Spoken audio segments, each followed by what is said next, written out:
mkazi wa hapa Kimara. Mwisho barabara hii ya kwenda Bonyokwa ni karibu na Aga Khan zamani, au unaweza ukasema ni kwa Kapelo au kwa Magufuli Street, Mtambo Street. Tukio limetokea Mtambo Street, jamaa walikuwa wanaendelea na shughuli zao. Huyu jamaa ambaye nimemkuta tukio, ambayo sehemu zake za siri zimeyeyuka, alikuwa anaendelea na shughuli zake. Sasa jamaa akaja kama akamuomba change. Bwana, naomba change. Jamaa akamwambia bwana, mimi sina. Akamwambia basi nipe jero. Akamwambia mimi jero sina. Akaenda akamgonga kwenye bega. Basi poa mwanangu. Hayo kashafika pale. Kusema poa, jamaa akaanza kuvibrate kama akawa amepagawa sasa. Ni kijana tu hapa anajishughulisha na shughuli zake za ufundi wa pikipiki. Akavibrate, anakuja anawaambia wale marafiki zake pale, bwana, mimi sehemu zangu za Syria zipo. Azipo, acha utani. Wakati muda huo walikuwa wanapiga stories za Tunduma za mtandao. Tumeona Tunduma watu wakiondoka, tuona tunachukulia tu masiala, tunapiga story, tunacheka. Kweli jamaa kama John muone. Kweli kuangalia kweli kimebaki yani kinukta.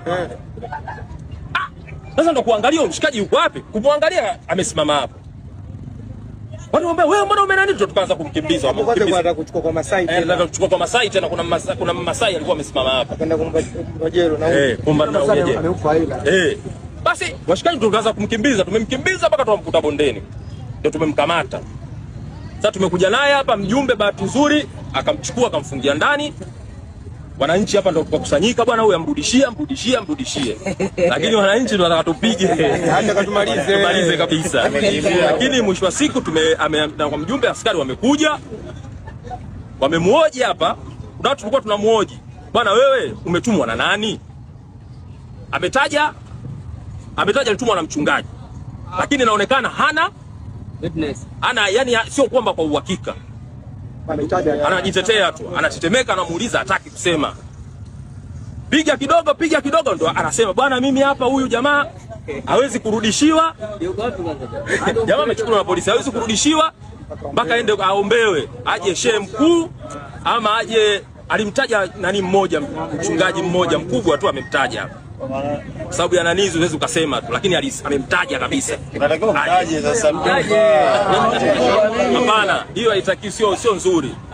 Alisema tu aje akiombewa ndio narudi, lakini yeye mwenyewe hawezi kumrudisha.